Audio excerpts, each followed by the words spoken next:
Hi, this is Dr. Kimberley Linert, and you're listening to Incredible Life Creator Podcast. My guest today is Trista Polo. Trista Polo has over 13 years of experience working with and coaching entrepreneurs and business owners. She is a speaker, trainer, and host for podcasts, video, and live events around the U.S. Trista's mission is to help people win, whatever winning looks like for them. Through transforming conversations with herself and others, she helps people access their true power. Trista lives in the Hudson Valley with her husband, rescue kettle dog mix Bella, and tuxedo cat Boris. She is the host of Trista's Plate Story podcast, where she shares human interest stories that inspire vanity license plates. Trista loves crocheting, improv, acting, and creating life on purpose. Welcome to the podcast, Trista. Thanks so much. I'm happy to be here.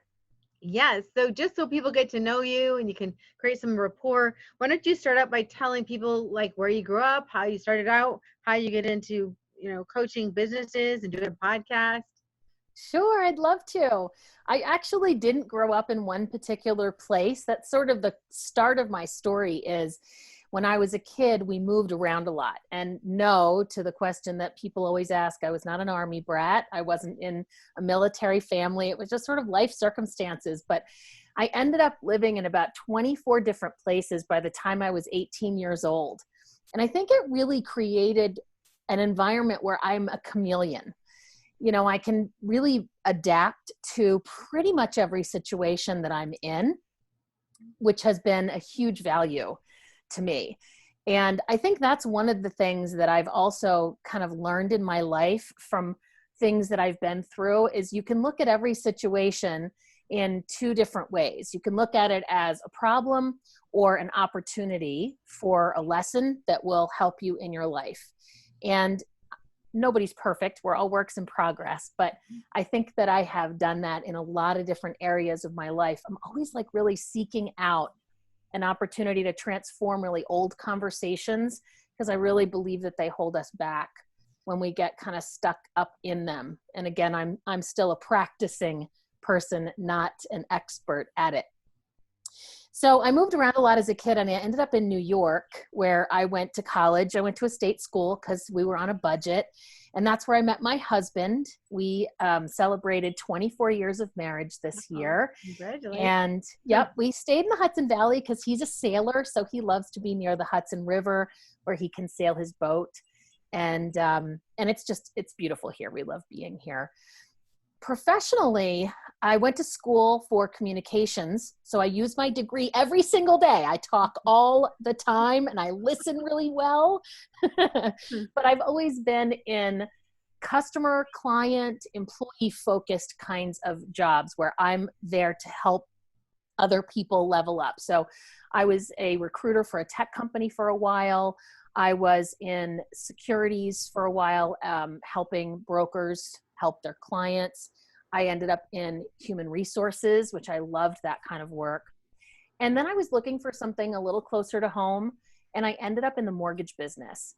And what I was told about the mortgage business is that you can make your own schedule because you're kind of like an entrepreneur, but with more security and health insurance.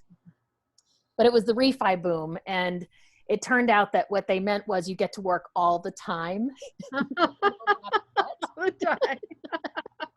So if you want to take a 2-hour lunch in the middle of a Wednesday, go ahead, because you worked till 10 o'clock Saturday night.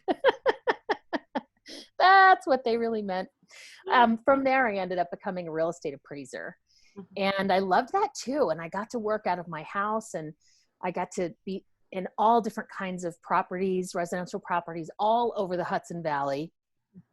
But the real estate market crashed in 2008. And I had started like a backup plan, kind of side income business before that happened. And I was able to move into being an online entrepreneur, which I've been doing for over 12 years now, which I love. It's my primary income. It's residual. And it allows me to work with all different walks of life, all different kinds of people. And from there, I've really been able to start to coach people in leveling up their own experiences. My mom has always said, "You'd make a great coach." And I always resisted it But when I finally surrendered to the fact that I have the unique ability to listen, not only for what you're saying, but what's behind what you're saying, what might be holding you back from having what you want. When I finally embraced that, I've been able to make a big difference for a lot of people, which is really what I'm all about. Like you said in my bio, I am all about helping people win, whatever it looks like to them. And I'm glad to have figured out that that's kind of my purpose on the planet, so that I can live that out and see how to level up my opportunity to do that every single day. Wow. So when you talk about, whatever that looks like for them as far as winning, what kind of things do people come up with? Because I know for different people, it's going to be different things. Just like happiness, different people, it's going to be really different things. So what kind of things do people come up with as what would make them the happiest? Or, how do I explain? Is there any unique things where you think, oh, that's really different? Well, it comes down a lot to working with people on what is your why. When I say my purpose is helping people win, whatever winning looks like, that informs every single area of my life. It means that I don't judge you for your politics. It means that I can be with you no matter what your background or upbringing or education level. And it means that I get to help people to realize what they want out of life. That's a hard question, though. A lot of people don't really know what they want when it gets down to it. We think what we want is money, maybe time freedom, financial freedom, security. But I think all of that is really just the beginning so that we can access what we really, really, really want. So some people want to write books. Some people want to be able to contribute to those less fortunate, maybe work with missions or orphanages or animal rescue. It all comes down to like what really makes your heart and soul sing. So we do a lot of exercises when I'm working with people about how to access that. The challenging part about that, though, is that I can't find it for you. It's such a personal journey to access what really is your life purpose. Why are you here? And what makes your heart and soul sing the loudest? There's a book, Finding Your Why. I think it was written by Simon Sinek. It's a really good tool.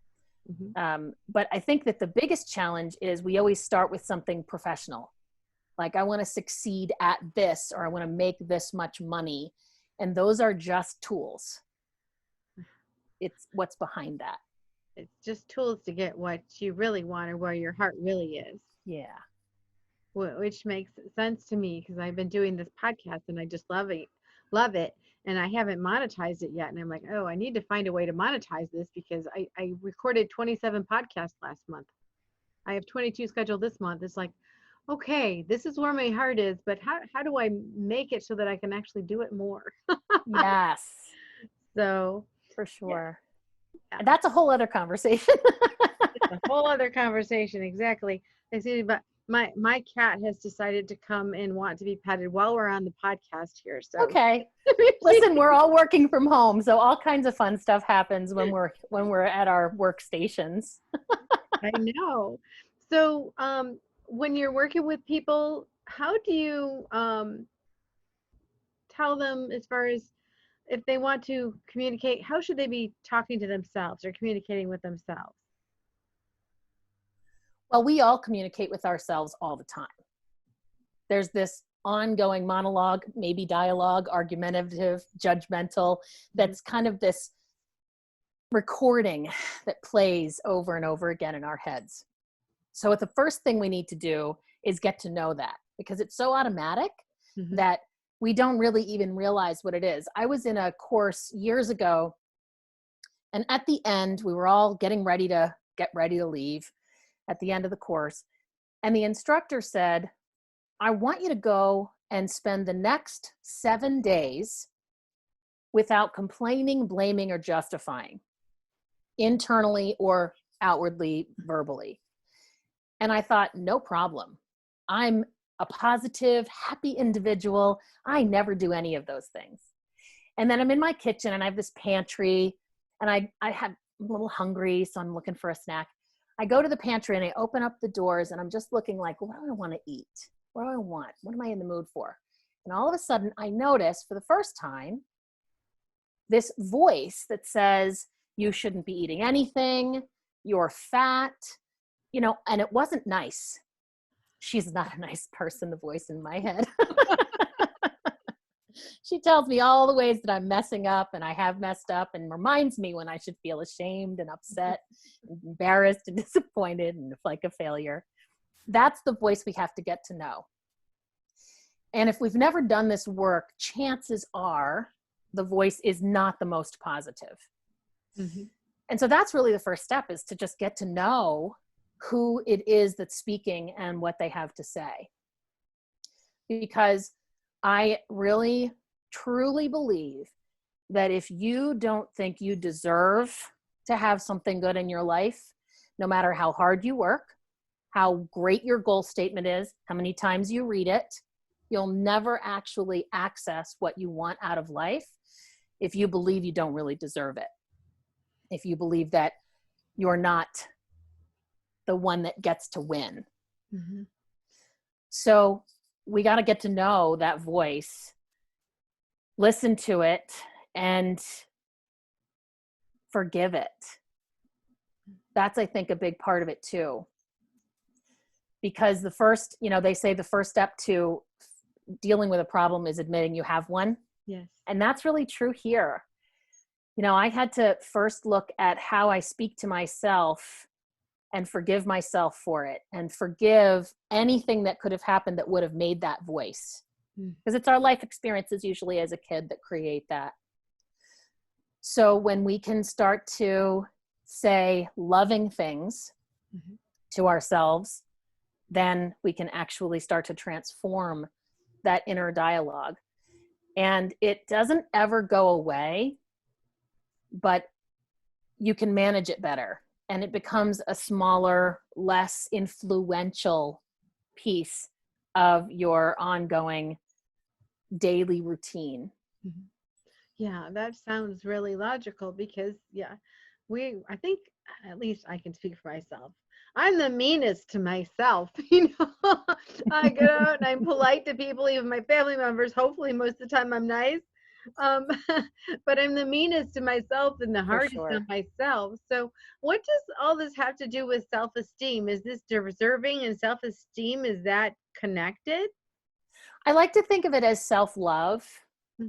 Because it's so funny that you say that you're the meanest to yourself, but you're nice and polite to other people. And I'm not calling you out here, so I don't want you to hear it that way. But I think if we're mean to ourselves, there's a part of us that's judging and assessing others too. And maybe when we're being nice, and I'm speaking to myself as much as anybody else here, but if I can't say anything nice to myself, but I can say something nice to you, chances are what I'm saying to you, maybe there's some part of me that doesn't mean it.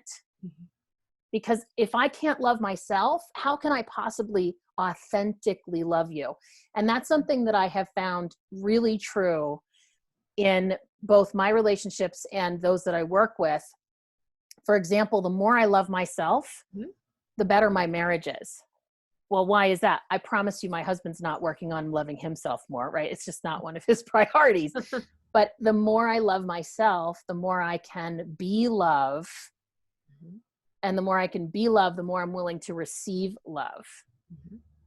And that is all wrapped up with self-esteem. I lived a lot of my life really believing that I was worth very little. And I could give you all of the proof and all of the examples. I don't need to. We all have ways in which we think we are less than others, because, we're pitted against each other from very young ages, whether we have siblings or our rank in class or sports we play or going out for the school play, whatever it is, we're ranked among our peers. And I think even the people that rank the highest often have their own insecurities they deal with that they're overcompensating. So the more we can really create that self-love, then we can like ourselves more, and then our self-esteem will go up. I have created so much inner power through this journey. And what's really perfect is, I don't know if you're like this, but I've always cared what people think of me. Like it doesn't just matter what you think of me. It really matters. And so I've lessened that now because I know that I matter to me. Mm-hmm. And so I really want you to like me still, because that's very deeply ingrained. But it's fine if you don't, because at the end of the day, I still like me. When I was missing that self-esteem of liking myself, I needed the validation from you outwardly to prove that I wasn't as worthless as I worried I might be. All the while, I was still trying to pretend that I was worthwhile and hoping you didn't find out the truth. It's a very scary place in there. We should never go in there by ourselves. That is a very scary place. And as you were talking, I was thinking, everybody is different based on, their kind of their personality. And I know, like, there's this one personality test called the Enneagram. And on that one, I'm the achiever. So it's never enough. And that's the thing I talk to myself about again, why do I need to do 27 podcasts in 1 month? Really? I've always been driven to achieve, to achieve, to achieve. And that talking is like, it's not enough. You're not, it's like, it's just never enough. And so, I have to talk to myself often about, yes, you are enough. You might want to do more things, but you are enough. Yeah, do more things because you love doing them, not because you're not good enough until you do more. Yeah, it's a slippery slope. I was just thinking about something when you were saying that. It's the thought behind the thought we have to look at. So if the thought is, I need to do more podcasts, the thought behind that is because if I don't do more, I'm not enough. And then there's a thought behind that. And we have to actually just really be willing to look all the way back to the original thought. Mm-hmm. And I don't mean we even have to drudge up a lot of childhood stuff, but we need to look all the way back to that original thought of, am I enough? Am I worthwhile? Do I deserve? Because if that's out of whack, that original thought is out of whack, then all the other thoughts connected to it are tainted too. Mm-hmm. So it's kind of like looking inside the rings of the tree to get to that core and make sure that it's healthy. True. And there always is a core. I mean, I know that's where a lot of the issues I have that started really early on, where, there were childhood experiences that were shameful. And then, you start to, you don't want anyone to see that you're feeling that way. And so you build this, I don't know what it is. I don't know if it's a wall or if it's a mask or what it is. And I don't think it's intentional, but people do whatever they need to do to actually thrive and continue on with their life, regardless of what has happened, when they were younger. Well, I think it's a defense mechanism. And that's one thing we need to really be willing to do, is to forgive our child's, our inner child, the kid that made the decision to be, do, or act a certain way. As a result, we all have that stuff. Some of it's worse than others. Mm-hmm. I have plenty too. I was just thinking, we should trot them out and, share our war stories. But we don't even need to do that, because whatever decision we made about what life is about and how we react in certain situations, it was a decision we made when we were very young and we had very little experience. So part of the process is definitely going back and forgiving that child, in our case, that little girl, for making the very best possible decision she could in that moment. Because we know better now, but we didn't have that perspective when we made those decisions of how we were going to be, do, or act. Exactly. Yeah. And most of the time we weren't even developmentally able to make that kind of decision. So, exactly. Do you have processes you use with people so they can actually go back and speak to their child? Yeah, we do a lot of visualization with it. I'm not a psychiatrist or psychologist, so I do tend to stop at a certain point at which you really should be working with a professional who's trained in that kind of thing, behavioral emotional stuff. But the visualization piece can be very powerful, especially when we're dealing with those thoughts that don't serve us. It's pretty clear what that is. And so we'll look at where it shows up as a sensation in the body, and we'll do some visualization around that and see if we can get to that kind of origin thought. And then, you know, it's really just a matter of having a conversation with that little kid and kind of getting his or her perspective on it. You know, you almost kind of have a conversation with that young child version of you. And then you can really create peace around it. And then it doesn't have to be an automatic thing anymore. Now it's a choice. Yeah. And that's so important, to be able to actually have control, awareness and control around that. And so when people go back and they're loving that child and they're loving themselves and they're feeling good about themselves, what kind of changes have you seen with people in their like day-to-day life? Well, certainly there's a level of comfort and peace, because you can really start to understand, like, wow, I don't have to be a prisoner of my thoughts now. Mm-hmm. I can actually have control. Now, it's easy to revert back because that is our automatic way of being. No matter how blonde I dye my hair, there are roots that will grow out, you know. Actually, I prefer to be a redhead personally. But there's always that root, and the root will always be the color that it was destined to be genetically. Mm-hmm. So there are definitely people trained in things like NLP, hypnosis, etc., that can turn those things off. So you can access that kind of work if that's something somebody would like to do. But the level of responsibility that you're taking over your thoughts, your actions, it's so empowering and freeing. Responsibility, it sounds like something that, no, responsibility, like it's this heavy thing, like, oh, now it's up to me. It's a lot of burden. But it's counterintuitive, because when we are able to start to look at this and do this work proactively and be responsible for our thoughts, our words, our interactions with ourselves and others, when I'm responsible for everything, I now have the freedom, because I no longer have to be a victim of someone else. I no longer have to be at the effect of someone else. It's very empowering, very freeing, and there's a lot of power in it. Yeah. So after working with you, then I'm guessing that people actually are able to accomplish a lot more, or just, you know, go towards that thing that's winning or happiness for them. Yeah, for sure. You know, so it's mindset. Absolutely. We also do work around accountability. Mm-hmm. You definitely need to put in structures for your goals, action plans. I like to work sort of like a project manager.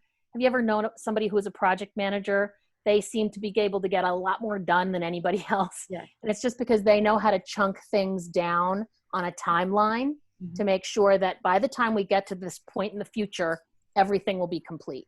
So we kind of look at it like that, where we go to the end with the end in mind. Here's what we want to accomplish. Well, what do you need to have a week before that in order for that end date to absolutely have it? And we go all the way back to today.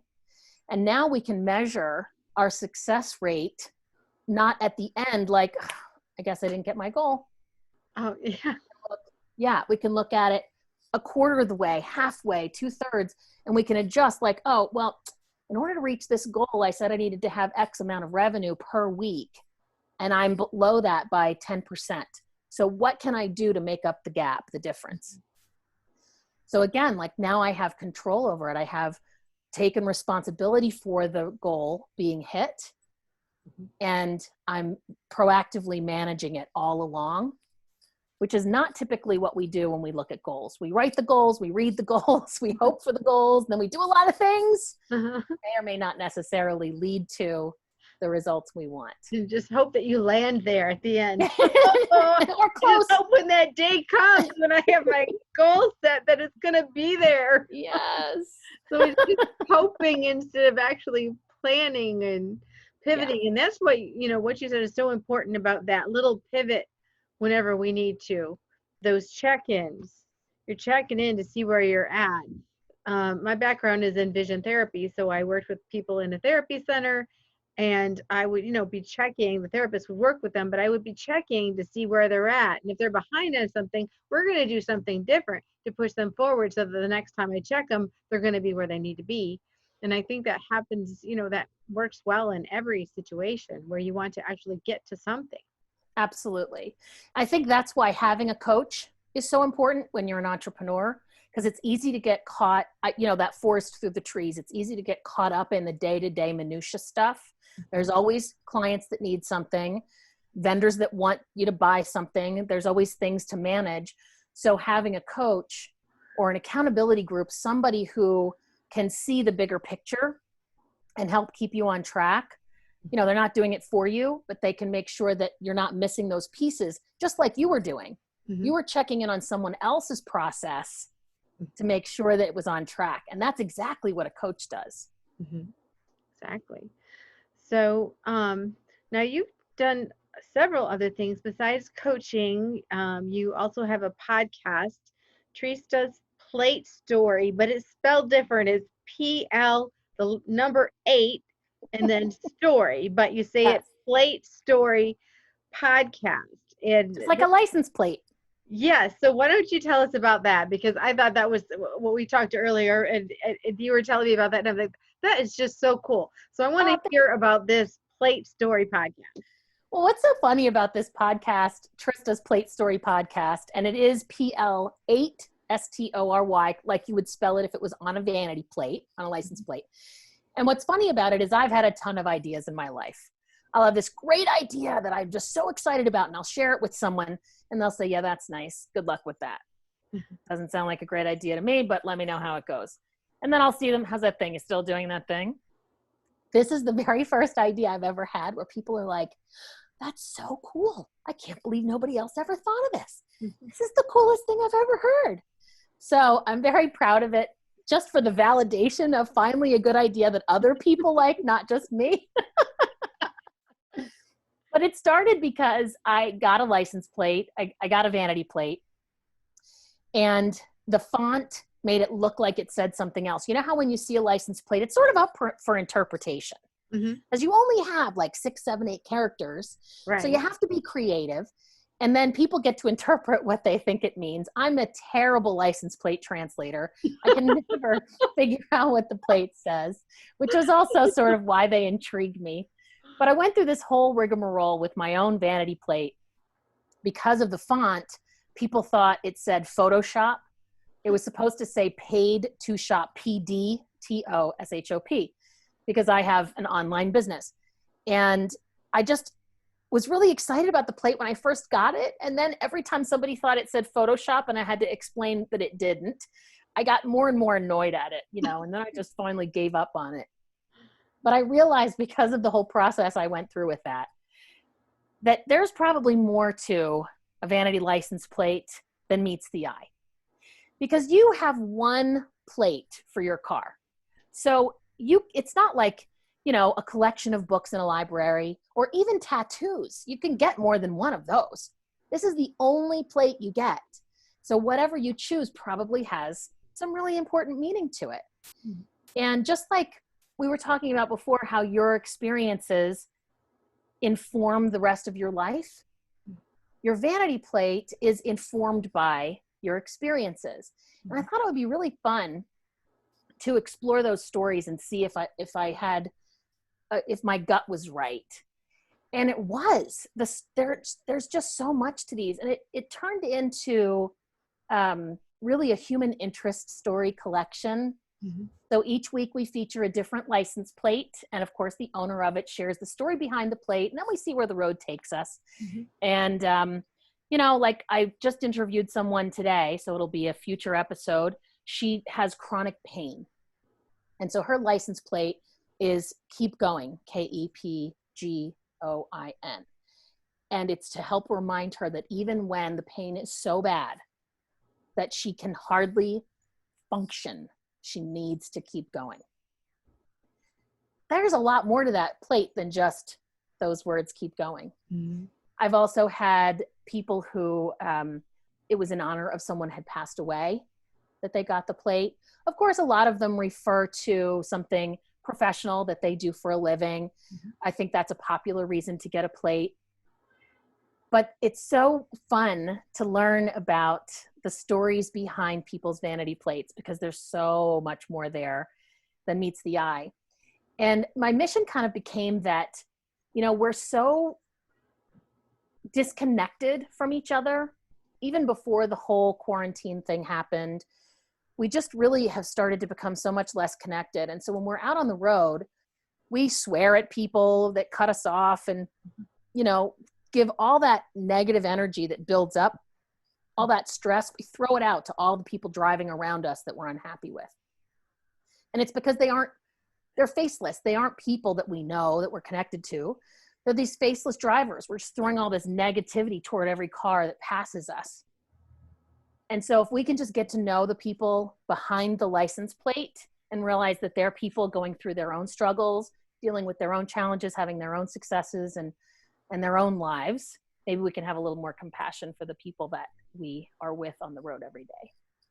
Sounds amazing. And yeah, I remember when I was growing up, the only vanity plates you saw were on people with very nice cars. In other words, I think it might have been expensive, or maybe it wasn't as popular.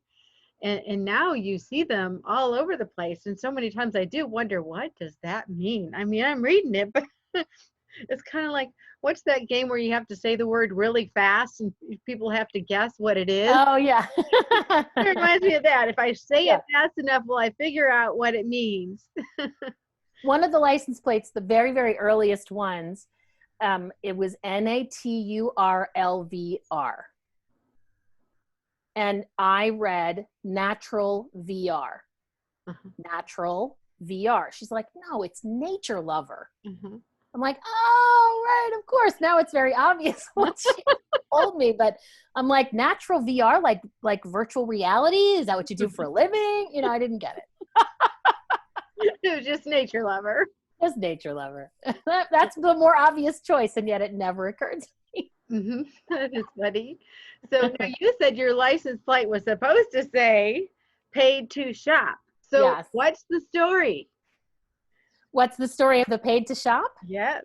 Oh, sure. So my business is an online business, and we have a philosophy called the shopping annuity.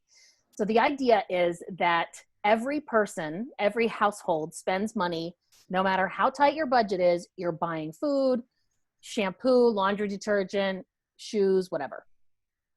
And the government, of course, we know they're tracking us. And they have found that the average household spends about $55,000 or so a year on everything, from their mortgage payment, car payment, insurance payments, and then their food, tires, garbage bags, whatever. And we have an online site that you can buy from and actually buy from yourself. And in doing that, you could transfer about 30% of your yearly spending to your own company, buying from yourself and getting credit for that. And so we work together in teams, collectively purchasing what we need anyway, allowing us to create a residual annuity type income from the combined purchases that we make together. And it's a quite powerful and unique system, sort of a hybrid between a franchise, QVC, and Amazon, if you had to describe it. Okay. But it's quite a unique company. And I've been partnered with the company for over 12 years now, and I love it. It's a really wonderful concept, and, very high integrity people running things. So, when you partner up with anybody, you want to make sure that they do things the way you would if you want a long-term relationship. Exactly. So if people wanted to belong to this club or whatever. I don't know if it's like Costco. It's not really like Costco. Anyways, so would they be able to find the things they normally, want to buy? Like, I mean, am I going to find the kind of, I don't know, whatever product I want to buy on Yeah, there? Or is it just going to absolutely. be a private brand and we'll want it It's or we don't? both. It's both. So there are exclusive brands where we get the best deals because they are exclusive to us. So we don't have to fight for shelf space, et cetera, like you would if you're putting your products out on a Walmart shelf or that kind of thing. And then we have partner stores because we can't offer everything exclusively. So we have partner stores like Walmart, Home Depot, where we can shop for everything else that we need. So we end up actually having like 50 million products that we can purchase from ourselves, which is beautiful. I think we have more products than Amazon does in terms of the number of products we offer. But we have some other really cool things like that. We stand behind the products that people purchase. So you've got the quality control. They've been protecting the pricing and covering price gouging issues with the supply and demand when the whole quarantine thing happened. Mm-hmm.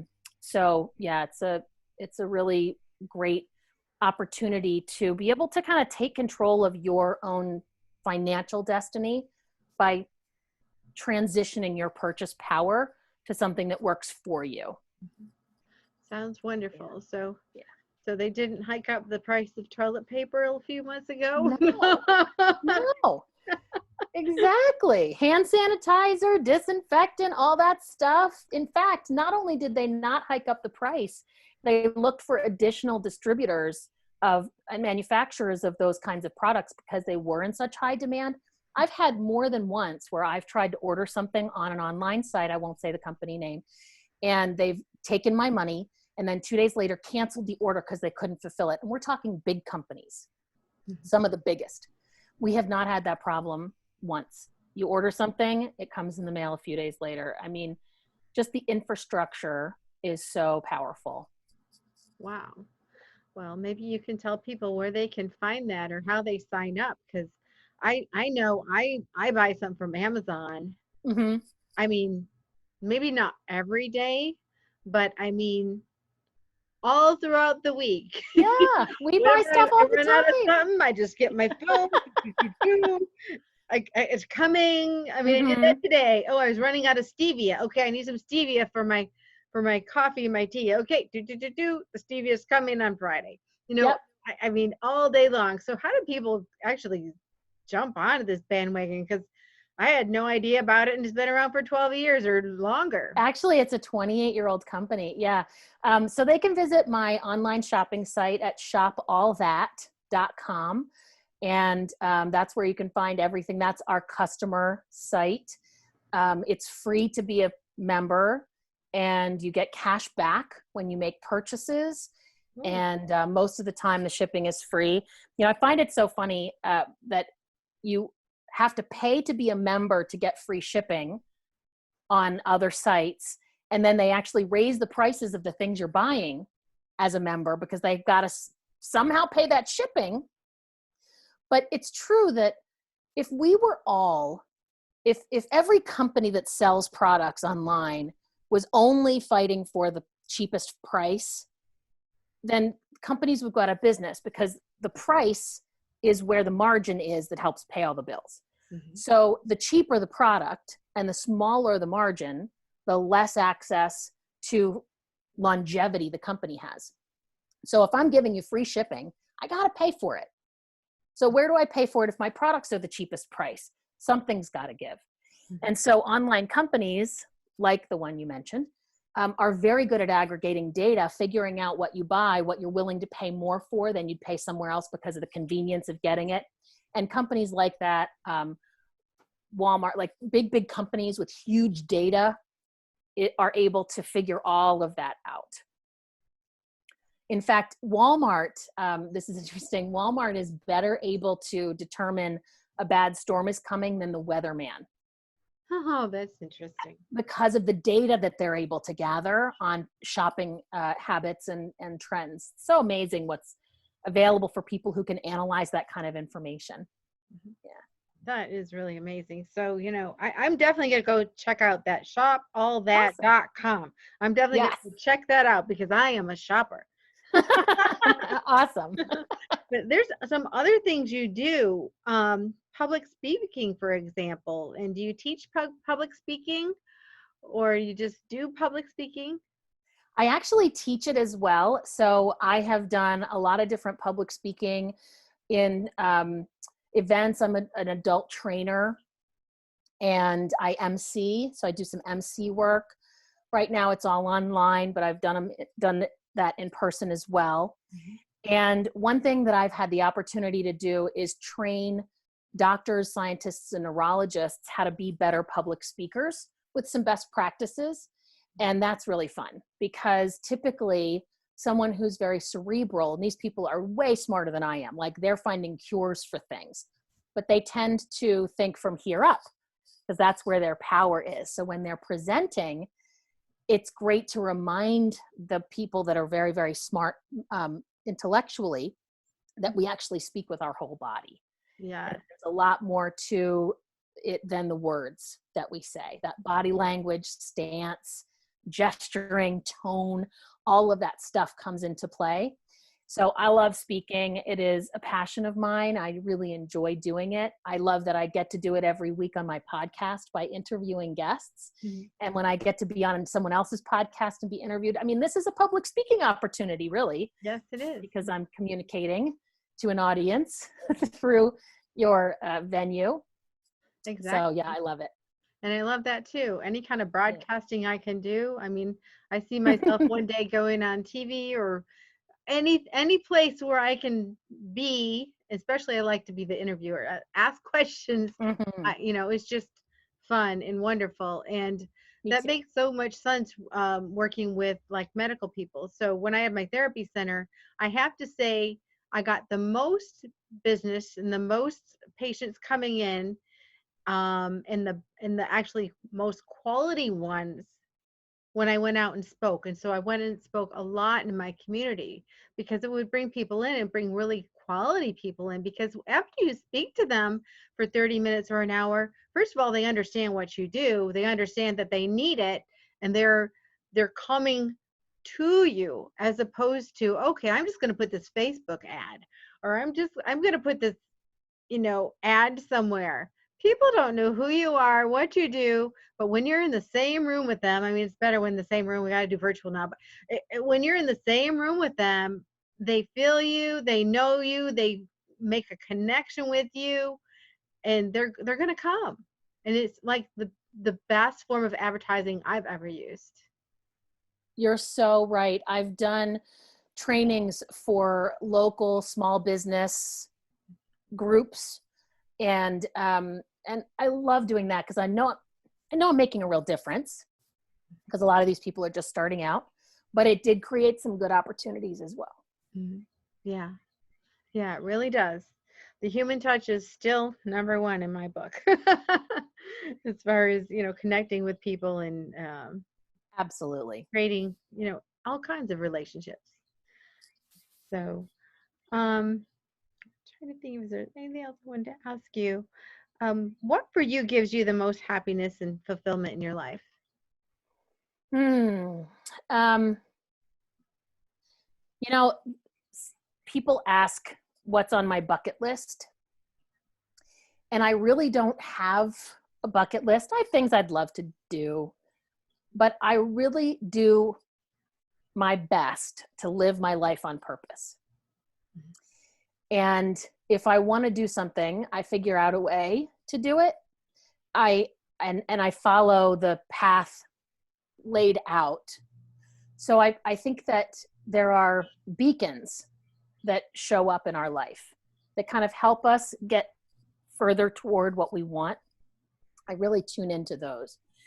And so by living on purpose, not waiting around till tomorrow to have experiences that I want to have now, and always paying attention to how I talk to myself Mhm.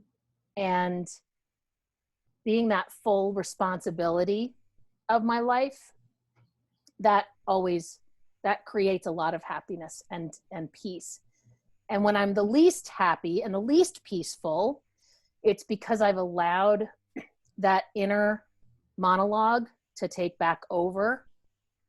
And I think it's really important, if you're doing something new like this, like looking at your mindset, looking at your inner dialogue, it's important to have a community of people around you that can help support you in that. Because like I said, you shouldn't really be in there alone. You know, if you want to work with a professional, if you want to take a course on communication, if you want to hire a coach like me or someone else that does that kind of work, or even just have people in your life that are willing to support you in that commitment. Because it's easy to revert back, because we believe that reverting back, that stuff over there is the truth. So I hope that answers your question. That does. Thank you. So we've talked about several things today: your podcast, your coaching, speaking, shop, all that. So can you kind of just summarize, what services you have, how people can get a hold of you, your website, your podcast, just kind of summarize it together so we can get it all in our brain. Absolutely. So I'm a coach for business owners and entrepreneurs, and I really can help people level up their results by helping them level up their mindset. And so if somebody's looking for that, I'm a great person to do that with, because I can hear not only what you're saying, but what's in the background, and really help be your partner in that. I do that a lot with the people I work with at shopallthat.com. And so if people want to save money and get cash back when they shop and create that into an annuity-like income, I would love to have that conversation. And of course, there is my podcast, which I'm super passionate about, which is Trista's Plate Story Podcast. And you can look me up on the internet. My name, Trista Polo, is very well SEO'd. You'll find all kinds of stuff about me. But you can find it all sort of lives on the internet at iwokeupawesome.com. I really had a breakthrough when I woke up one day and thought, boy, just like I am right now, I'm already awesome before I even get out of bed. We all are. And if we can remember that throughout the day, then we got a lot going for us. I love that. Thank you for sharing that. That is awesome. So before we get off the podcast, just I wanted to say thank you so much, because I've learned so much and I've so enjoyed our conversation. But one last question here. What is your best advice on creating an incredible, amazing life? I'll say this. There is a statement that I have used that has made a huge difference for me. And it really helps level set my own self-worth and my self-talk. So I'll share it with you. The statement is, I believe I deserve all the best life has to offer, and I was created with the ability to achieve it. And if you think about that statement and really look at it, you can assess whether or not it rings true. The easiest way to do that is you close your eyes, you say it to yourself, and then you see what your body and your brain do. Mm-hmm. What I found as I was incorporating this mantra, or if you want to call it that, or you can call it an affirmation, when I started working this into my daily mindset routine, I would check in, and it would be longer and longer before I started to argue with it. Mm-hmm. And that's how I knew it was working. But if people would just start to bring that in, mm-hmm. because you do deserve all the best that life has to offer, whatever that best looks like to you, and you have everything you need to achieve it right now. And if we can all believe that, say it to ourselves, and many times we need to till we believe it, there's a huge amount available for each of us. Great. Beautiful. Thank you so much. And we'll talk to you again soon. Thanks so much for having me. I had a blast.